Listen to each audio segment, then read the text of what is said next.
Rev up your engines!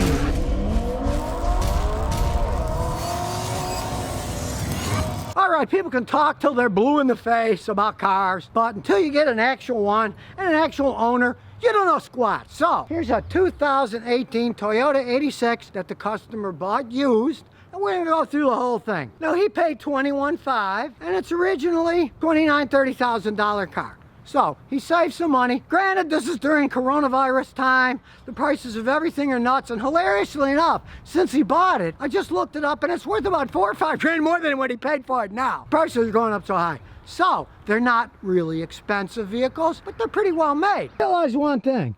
It's called a Toyota 86, but what's up here? Manufactured by Subaru. Okay, but understand this. Toyota owns 20% of Subaru. So I guess you could say all Subarus are 20% Toyota. This is basically a Subaru. One of its big pluses is it's got a 6-speed automatic transmission that's made by Toyota. It's a Toyota transmission. They got all kinds of deals going back and forth. If it had a Subaru automatic transmission in it, I wouldn't be impressed. This is one of the rear-wheel drive 6-speed automatics that Toyota made. So think about it. It's called a Toyota, but it's really a Subaru, only it's not all-wheel drive. These wheels just roll down the road. It's only rear-wheel drive. As far as it stands, it's the only vehicle Subaru makes that isn't all-wheel drive. They're really into all-wheel drive. That's why people drive them up north where it snows. People go out in mud, they don't get stuck. And they make great all-wheel drive systems. Well, Subaru thought, well, we're gonna make an all-wheel drive car, so let's get a Toyota transmission and put it rear-wheel drive on this particular Subaru.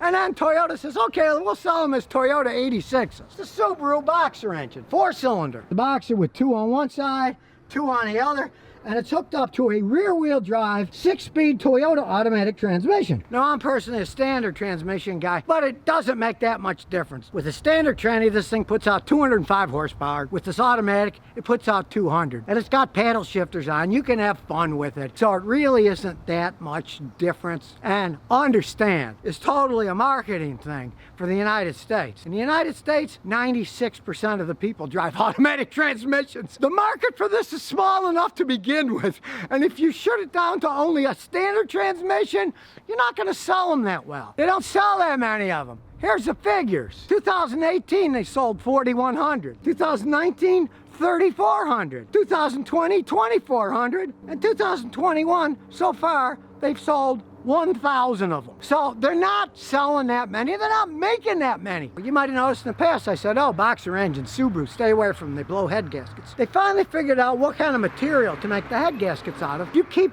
oil in them. You don't overheat the engine. They no longer have that problem. And of course, a lot of them had valve problems. This C45 boxer engine does not have valve problems. I've never seen them with valve problems. That's not the case for their 6-cylinder engines. They still get all kinds of problems. They're over-engineered. I've had customers with the 6-cylinder Subarus. They get 40, 50,000 miles, the valves start clattering, the pistons start knocking. They're overpowered, and they're hooked up to transmissions that can't take the power, and their automatic transmissions burn out. This is not the case. It's got an extremely reliable 6-speed Toyota automatic transmission that goes rear-wheel drive only. Nothing to worry about. And if you look around, you notice it doesn't have a turbocharger. You know what that means? Turbochargers make them go fast by ramming more air in. When you ram more air in, it's the same thing as increasing the compression inside the engine, making it a higher pressure. And guess what higher pressure does? It wears things out faster. This thing probably is going to last forever. I've had customers with Subarus with plain Jane Boxer 4s. Got 250, 300. They were still going strong. Not a race engine, but this is a light little car. And with the automatic, it's got 200 horsepower. It's plenty enough to get itself around with. Of course, with the rear-wheel drive, it's a classic sports car. People want to drift. Of course, if they want to drift, they're going to get a standard transmission. That's just how it goes. This is an elderly gentleman. He doesn't want to drift. He wants a dependable car. As soon as you start it, you can tell it's a Subaru because it's got that Subaru boxer noise to it. But with a dual exhaust, these things can sound quite nice too. It's not like a regular Subaru that sounds kind of like a motorboat. These have a much better tuned exhaust on them. Now it's a Toyota 86. Guess what? The exhausts are 86 millimeters. When we get inside, we can tell it's a sporty car. Black and chrome. It does have a back seat.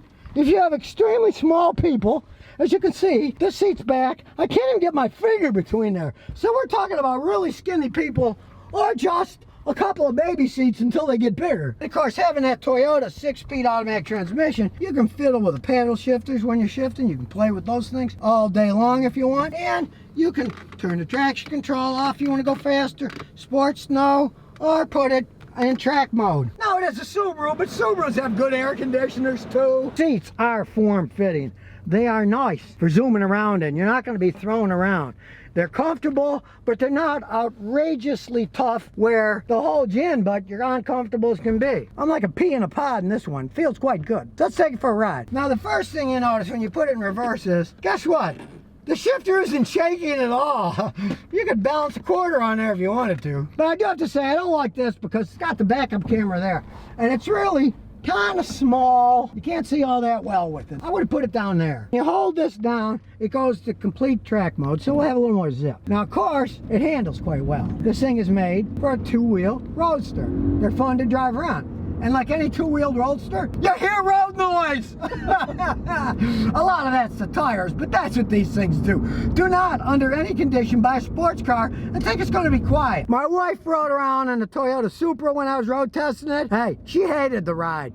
It was just too rough for her, even when you put it on the smoothest setting. The sports cars, they're not made for smooth riding. They're made for fun, zippy driving. A pretty good advantage with the mirrors. You can see all around, and the front is easy to see. Hilariously enough, originally these cars were sold as a Scion, and the problem that my customers, the Scions, all had was they couldn't see the front of the car, and they were always running into things. This thing, you can see the front of the car. It's a much better design. Now let's see what this 200 horses can do. It lost 5 with the automatic. On your mark, get set, go!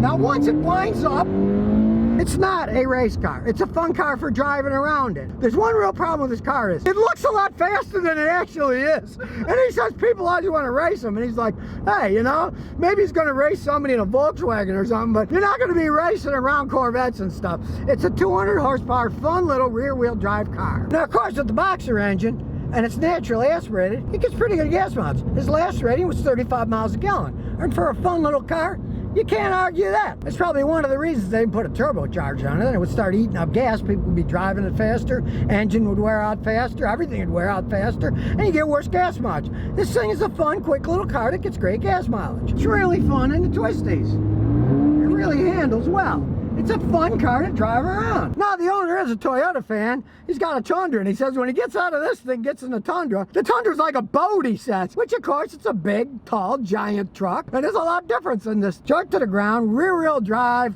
boxer engine that's flat, low to the ground. The weight distribution of this car is really well done. You don't feel like you're going to slide off the road. You don't feel like you're going to lose control. It doesn't have oversteer. It doesn't have understeer. Let's face it, we Americans are getting lazy. There's nothing wrong with an automatic transmission that shifts this smooth, and being a Toyota will probably last forever. Now, Toyota know that people are going to have fun with these things, so, you know, you can turn the traction on and off. We'll turn it back on. But they deliberately did that because they know people want to have some fun with these things. It's a pretty fun vehicle. It's dependable. It gets great gas mileage. But realize the only thing that's Toyota about this is the transmission. It's a bulletproof Toyota 6-speed automatic rear-wheel drive transmission. Everything else is Subaru, but it's Subaru that's made okay. But I do have to say, stylistically, the front, let's get over to my old Celica. I don't know, it looks pretty similar. So it's kind of like a modernized Celica. So you might wonder, why didn't Toyota remake the Celica? That's because they don't sell that many of them. Look what I said. One year they sold 1,000. The most they ever sold was like 4,500. It's not a profit-making enterprise to research, develop, and build a brand new sports car. Same thing with their Toyota Supra, the new one. It's a BMW Roadster made completely by BMW. In their case, it's all BMW parts. They don't use Toyota parts. They use all BMW parts. It's got a ZF transmission. It doesn't have a Toyota. But there's nothing wrong with a ZF transmission. Those Austrians know how to make good transmissions. The ZF HP8, high performance 8-speed, they're fantastic transmissions too, but they're not Toyotas. And this really isn't a Toyota either. But it's a fun little car. You can find one used. You can have a lot of fun with it. Just realize one thing. It looks a lot faster than it is. And be prepared for that if you buy one. So if you never want to miss another one of my new car repair videos, remember to ring that bell.